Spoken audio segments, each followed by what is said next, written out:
Assalamualaikum dan hello. Hari ini kumpulan kami akan membentangkan tentang case study bagi Highway dan Traffic Engineering di sisi 30103 yang bertajuk keberkesanan dalam teknik penyelenggaraan jalan untuk mengatasi semua kerosakan di kawasan bandar. Assalamualaikum, nama saya Nur Aifa Nabila Jebon. Nombor matriks 07 DKA 20F 2036 dari kelas DKA 3A. Salam sejahtera semua, nama saya Deraldo L. Dominic dan nomor metrik saya ialah 07 DKE 20F 2040 dari kelas DKE 3E.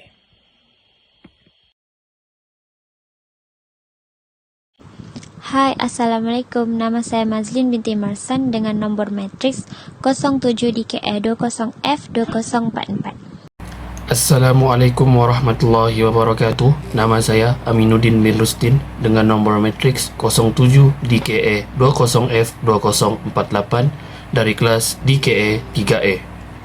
Jadi, ini adalah topik yang kami akan terangkan, yaitu pengenalan, objektif, tugasan 1 dan tugasan 2, diikuti dengan tugasan 3 dan tugasan 4, dan yang terakhir ialah kesimpulan.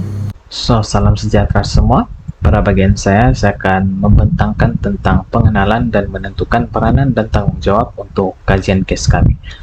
Tanpa membuang masa, saya akan memulakan dengan pengenalan tentang teknik penyelenggaraan jalan raya. Penyelenggaraan jalan adalah proses berterusan yang melibatkan pemeliharaan dan pembaikan jalan yang sedia ada. Jadi, ia dijalankan bagi mengawal kadar kerusakan dan memastikan keselamatan terhadap pengguna jalan raya atau orang ramai. Tujuan penyelenggaraan jalan raya adalah untuk memastikan ketahanan jalan tersebut, mengekalkan penggunaan bagi pengguna lalu lintas, dan menambah baik operasi sistem lalu lintas. Oke, saya akan bermula pada objektif kajian case ini. Yang pertama, ia memanjang hayat jalan raya dan menangguhkan hari apabila pembaharuan diperlukan. Yang kedua, ia mengurangkan kos pengendalian kendaraan di jalan raya. Dan yang terakhir, ia membantu memastikan jalan raya tetap terbuka dan membolehkan perkhidmatan pengangkutan jalan raya lebih teratur, menepati masa, dan selamat digunakan. Seterusnya, dalam menentukan peranan dan tanggung jawab dalam kajian case kami ialah kami akan membincangkan keberkesanan dalam teknik penyelenggaraan jalan raya untuk mengatasi segala kerusakan jalan raya di kawasan bandar. Seperti yang kita tahu, jalan raya merupakan satu kemudahan yang disediakan sebagai alat perhubungan utama yang menghubungkan satu kawasan ke kawasan yang lain.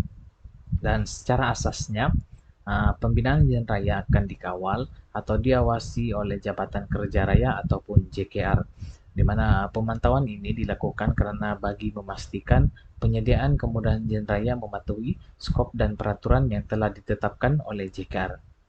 Namun demikian, kes kemalangan jalan raya pada masa kini masih sering berlaku, malah ada juga yang melibatkan kematian akibat jalan raya yang rusak, seperti jalan yang berkelopak.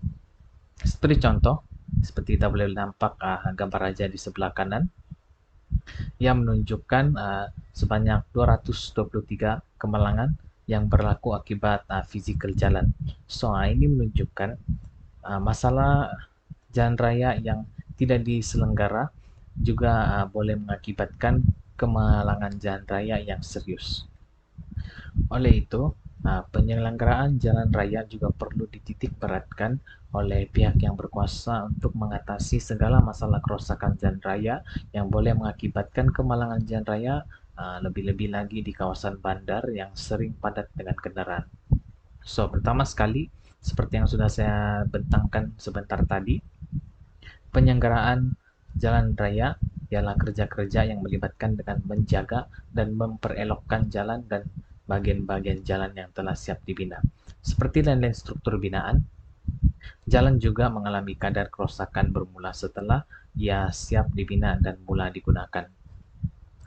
Oleh itu, dalam proses penyelenggaraan jalan raya, terdapat beberapa teknik yang boleh digunakan pakai sebagai satu strategi yang telah mengikut piawaian Jabatan Kerja Raya, mengikut jenis kerusakan jalan raya tersebut, yang mana teknik-teknik tersebut adalah teknik penyelenggaraan untuk mengatasi segala kerusakan jalan raya yang akan membahayakan pengguna di kawasan bandar. So, tanpa membuang masa, saya akan meneruskan perbentangan ini kepada ahli kumpulan saya yang seterusnya. Seterusnya, mengenal pasti corak lalu lintas dan seni bina sedia ada. Melalui kajian kes kali ini, kami memilih lalu lintas KKIP.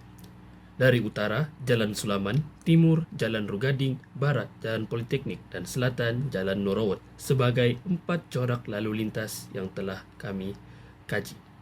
Utara boleh meneruskan ke timur, selatan, dan barat sebagai sebahagian daripada yang pertama daripada 4 corak lalu lintas. Dari arah timur pula akan dapat ke utara, selatan, dan barat. Kendaraan yang masuk dari selatan pula selepas itu akan dapat melakukan perjalanan ke utara, timur, dan barat sebagai sebahagian daripada yang ketiga dari 4 corak, dan yang terakhir dari barat untuk pergi ke utara, timur, dan selatan persimpangan.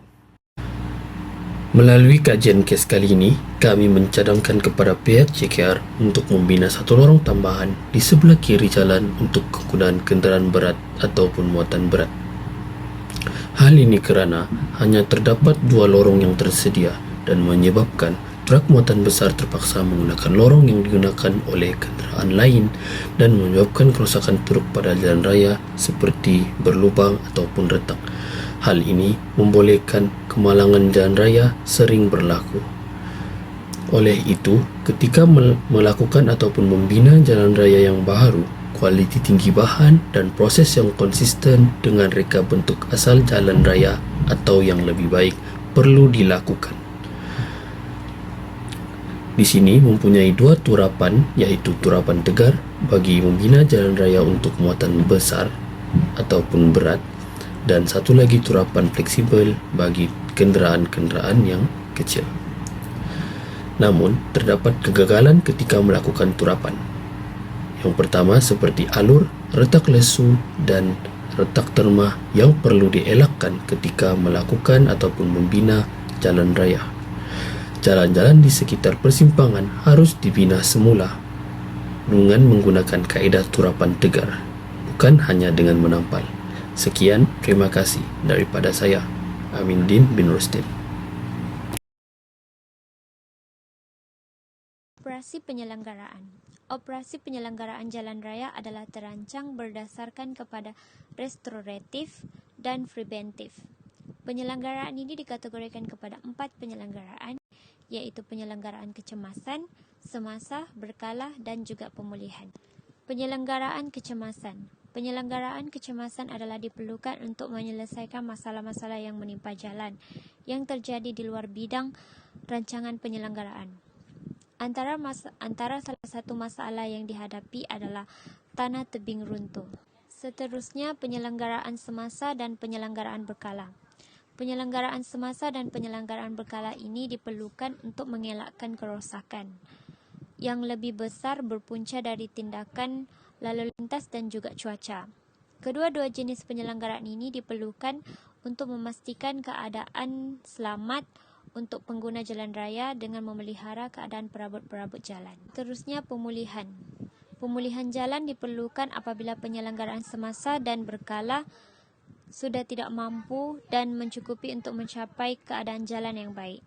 Sementara itu, penguatan jalan dan juga pengukuhan jalan diperlukan setelah pertambahan lalu lintas telah melebihi had yang ditentukan untuk membolehkan membaru. Objektif operasi penyelenggaraan yaitu mengenal pasti kerosakan dan melakukan pemantauan berterusan dan ujian penilaian mutu jalan.